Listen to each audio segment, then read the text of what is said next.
बुशरा बीबी की एक audio leak हुई है और वो ऑडियो है बेसिकली सरदार लतीफ़ खोसा साहब के साथ। वो उनसे फ़ोन पर बात कर रही हैं। उस ऑडियो के अंदर इस चीज़ के बारे में ज़िक्र किया जा रहा है कि जो अलीमा बीबी जो बहन है इमरान खान साहब की, तो इमरान खान साहब की जो सिस्टर्स हैं उन्होंने लतीफ़ खोसा साहब के साथ उनकी कोई बदतमीज़ी हुई है लतीफ़ खोसा साहब की तरफ से, ये वो क्लेम करती हैं। और उन्होंने कहा है कि ये वो लतीफ़ खोसा साहब के ऑफिस इसलिए गई थी जो खान साहब की सिस्टर्स हैं कि ये जो जहर वाली लाइन है ये क्यों ऐड की गई है। और फिर बुशरा बीबी की तरफ से भी ये बताया जाता है कि जी ये मैंने तो खान साहब को बता दिया है कि जो मेरे केसेस हैं उनको लतीफ़ खोसा साहब ही देखेंगे, और कहा जाता है कि मैं ये कहकर आ गई। तो ये एक ऑडियो है जो एक लॉयर के और उनके कस्टमर जो मतलब क्लाइंट हैं उनकी उनके बारे में उनके बीच में है। और मैं समझता हूँ कि अब लोग इस बारे में बात करना ज़रूरी इसलिए था क्योंकि सोशल मीडिया के ऊपर काफ़ी जगह पर एक चीज़ चल रही है कि जी ख़ानदान में जंग हो गई, इक़्तिदार की जंग शुरू हो गई।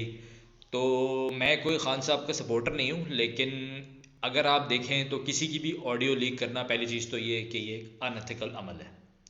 अच्छा, अब ये किसने की, कैसे की, ये दीगर मामलात हैं, लेकिन एक जो चीज़ है मैं इसके ऊपर जो ओपिनियन अपना दूंगा कि किसी भी तरीके से मुझे ये कोई तख्त की जंग नज़र नहीं आई। किसी भी तरीके से मुझे ये ऐसा नहीं लगा कि इसमें कोई इक़्तिदार का मामला डिस्कस हो रहा हो। ये जो एक नोक झोंक होती है, जो घरेलू चीज़ें होती हैं, आप अगर देखेंगे ना कहीं पर भी आपको बुशरा बीबी और खान साहब की सिस्टर्स बहुत ज़्यादा जो हैं वो साथ नज़र नहीं आएंगी। और ये एक फितरी मामला है। मैं समझता हूँ जो फैमिलीज़ के अंदर होती हैं चीज़ें, ये उसी तरीके की चीज़ है। अगर आप इसको हम लोग अगर थोड़ा सा एक सोसाइटी वाले पर्सपेक्टिव में देखें तो ये नंद भावज वाली जो चीज़ है ये हमेशा एक ये जो जंग है ये फितरी सी चीज़ चलती ही रहती है।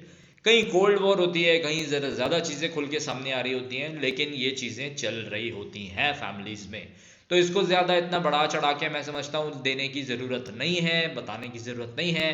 एक छोटी सी वो एक बात है जिसको आप किसी भी तरीके से एक नॉर्मल ख़बर के उस पे ले सकते हैं। लेकिन हाँ, ये लीक होने वाली जो बात है ऑडियो की, ये ज़रा ठीक नहीं है, क्योंकि अगर इनकी ऑडियो लीक हो सकती है तो कल को और भी कहीं ऑडियोज़ लीक हो सकती हैं।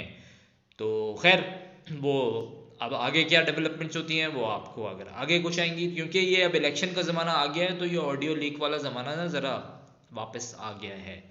तो वो जब वो कुछ होगा तो आपको बताएंगे, ज़रूर अपडेट करेंगे। आपको बस क्या करना है, चैनल को सब्सक्राइब कर लेना है और बेल आइकन भी ज़रूर दबा दीजिएगा। अच्छा, दूसरी खबर की जानिब चलते हैं कि बलूचिस्तान में हुआ पीपल पार्टी का यौम तासीस, और उस यौम तासीस में बिलावल साहब ने पढ़ी इकबाल की शायरी, और जरदारी साहब ने बताया कि बिलावल साहब जो हैं वो हमारा फ्यूचर हैं, फ्यूचर के लीडर हैं और इनको सपोर्ट करना चाहिए, बलूचिस्तान वालों को भी सपोर्ट करना चाहिए। और सरफराज डोमकी साहब जो हैं वो पीपल पार्टी में शामिल हो गए हैं, उनके साथ मज़ीद लोग भी शामिल हुए हैं, उनकी फहरिस्त भी है। और वो जितने भी लोग हैं जो पीपल पार्टी में अभी शामिल हुए हैं वो कुछ पीटीआई से भी उनका ताल्लुक है।